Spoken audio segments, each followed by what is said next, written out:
মানুষের কোন বিষয়ে অহংকার থাকে?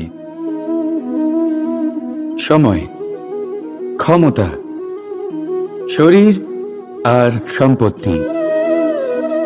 আর এই চারটেই সর্বদা সঙ্গে থাকে না। কি বিচিত্র ব্যাপার! আপনি নিজেই দেখুন, সময় আজ ভালো হলেও কাল অবশ্যই খারাপ হতে পারে। ক্ষমতা আজ আপনার থাকলেও কাল তা নাও থাকতে পারে। এই শরীরটা তো নশ্বরই বটে। যত আপনি বার্ধক্যের দিকে অগ্রসর হবেন, দুর্বল হতে থাকবেন, সৌন্দর্য ক্ষীণ হতে থাকবে। আর সম্পত্তি আজ আপনার, কাল অন্য কারোর হয়ে যাবে। আর এই সমস্ত নশ্বর জিনিসে মন কেন্দ্রীভূত করতে করতে ব্যক্তি ভুলে যান সেই বিষয়গুলি যা সর্বদা আপনার সাথে থাকবে, আপনার ঢাল হবে, আপনার সম্বল হয়ে থাকবে। আর তা হল আপনার স্বভাব, বুদ্ধি, সৎসঙ্গ আর খাঁটি সম্পর্ক। নিজের স্বভাব শীতল রাখুন, কর্মে বুদ্ধির পরিচয় দিন, সর্বদা ভালো মানুষের সাথে সময় কাটান, আর খাঁটি সম্পর্ক সর্বদা পালন করুন। জীবনে সর্বদা সুখী হবেন। রাধা রাধা। আমরা কর্ম করি, আর সেই কর্ম অনুসারে আমাদের তার ফল প্রাপ্ত হয়। এখন এই কর্ম আরো শ্রেষ্ঠ হতে থাকে, আমরা আরো প্রেরিত হতে থাকি। তার জন্য আমরা বড় বড় জ্ঞানীদের থেকে প্রভাবশালী, প্রেরণাদায়ক ব্যক্তির সাথে দেখা করার চেষ্টা করি। দেখা করিও, নিজের কর্মের বিষয়ে বিচার করি, আলোচনা করি। তাই তো? কারণ আমাদের কাজ দেখে তাতে বিশেষ মতামত সামনে থাকা ব্যক্তি দিতে পারে। কিন্তু এই পুরো চক্রতে সংসারের সব থেকে গুরুত্বপূর্ণ ব্যক্তির সাথে কথা বলতে আমরা ভুলেই যাই। আপনি কি জানেন সংসারের সব থেকে গুরুত্বপূর্ণ ব্যক্তি কে?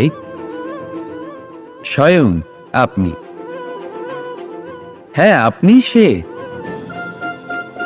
আপনি জীবিত আছেন, তাই এই সংসার জীবিত আছে। আপনি হলেন আপনার সমস্ত কর্মের কেন্দ্র। তাই এবার থেকে প্রতিদিন একটু সময় নিজের জন্য বের করে নিজের সাথে কথা বলুন। নিজেকে বুঝুন, নিজের কর্মকে বুঝুন। কিছু প্রশ্ন আসবে, কিছুর উত্তর পাবেন। আরো কিছু প্রশ্ন আসবে যার উত্তর আপনি অবশ্যই পাবেন।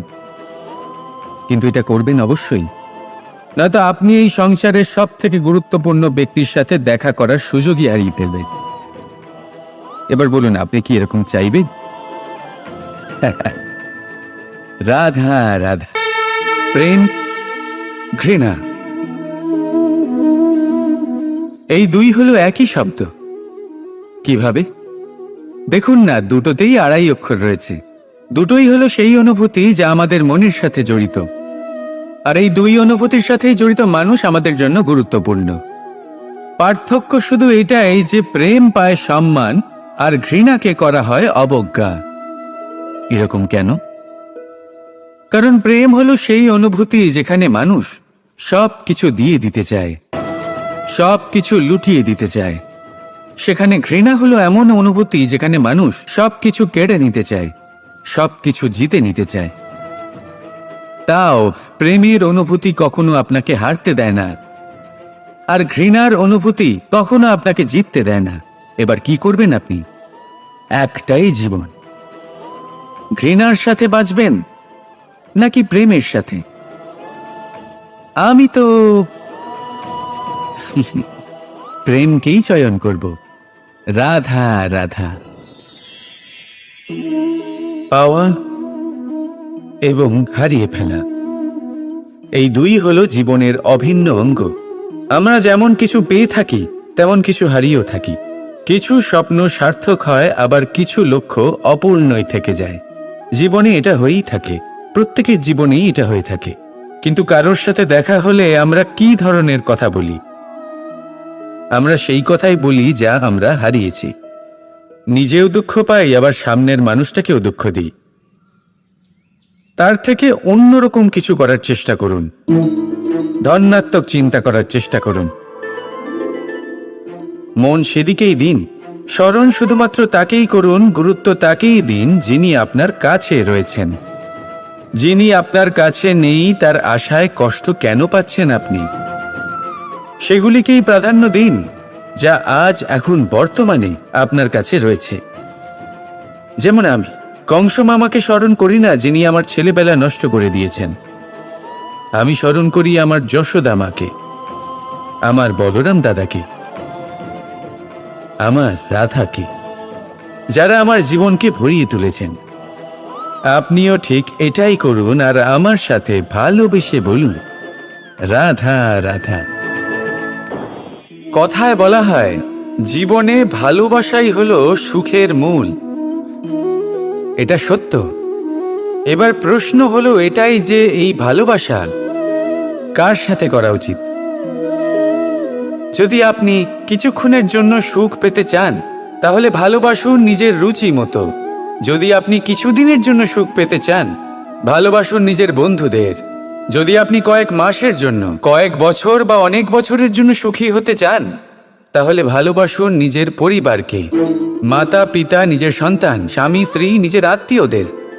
কিন্তু যদি আপনি চিরকালের জন্য সুখী হতে চান তাহলে ভালোবাসতে হবে শুধু নিজের কর্মগুলিকে।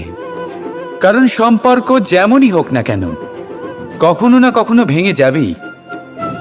এই সংসার হলো এমনই যে যাদের সঙ্গ আমরা পাই তাদের সঙ্গ একদিন ত্যাগ করতে হয়। শুধু কর্মই হলো এমন এক সঙ্গ যা কখনো আপনাকে ত্যাগ করবে না। আপনার মৃত্যুর পরেও এই কর্ম আপনাকে বাঁচিয়ে রাখবে। তাই সবসময় মনে রাখবেন, এই কর্ম ধর্ম মনে করে পালন করা উচিত। জীবনের শেষ মুহূর্ত পর্যন্ত কর্মকে ভালোবাসুন। জীবনের শেষ মুহূর্ত পর্যন্ত সুখে থাকবেন। আর আমি তো সবসময় বলি, শুধু কর্ম করতে থাকো, ফলের চিন্তা করো না। তাহলে আসুন আর আমার সাথে ভালোবেসে বলুন, রাধা রাধা। সদিচ্ছা। দেখতে গেলে 3 অক্ষরে তৈরি এই শব্দ, কিন্তু সমস্ত ত্রিলোক তার উপরেই আধারিত। আপনি এই সংসারে এসেছেন তখন অবশ্যই শ্বাস নেবেন, কিন্তু তার বদলে আপনাকে কিছু তো দিতেই হবে। আপনার উপর নির্ভর করছে আপনি কি দেবেন। কি দেবেন এই সংসারকে, এই সমাজকে, নিজের পরিবারকে, আর তার বদলে কি নেবেন? যশ নাকি অপযশ? দেখুন, এক ছিল রাবণ, যে কিনা সমুদ্র পার করলো সীতাকে অপহরণ করার জন্য। আর এক ছিলেন রামচন্দ্র, যিনি সমুদ্র পার করেছিলেন, সেতু বানিয়ে গিয়েছিলেন সীতাকে ফিরিয়ে নিয়ে আসার জন্য। দুজনেই সমুদ্র পার করেছিলেন, শুধু পার্থক্য ছিল সদিচ্ছাকে বোঝার লক্ষ্যের। অনেক মানুষের যাত্রা একরকম হতেই পারে, কিন্তু আনন্দ তখনই লাভ করবেন যখন লক্ষ্য শুভ হবে, মহান হবে। এই লক্ষ্য দিয়ে এই সংসারের কল্যাণ হবে এবং মানুষের সম্মান হবে। যদি আপনার সংকল্প উচিত হয় তাহলে আপনার লক্ষ্য উচিতই হবে, নয়তো শুধুমাত্র বিনাশ হবে। আর উচিত এটাই হবে যে বিনাশের হাত থেকে যেন নিজেকে বাঁচানো যায়, কি বলেন? তাই জীবনে যে লক্ষ্য স্থির করছেন মনে রাখবেন তা যেন শুভ লক্ষ্য হয়। যদি এরকম হয় তাহলে আপনার যাত্রা, আপনার জীবন দুটোই শুভময় হবে। আসুন আর আমার সাথে ভালোবেসে বলুন, রাধা রাধা।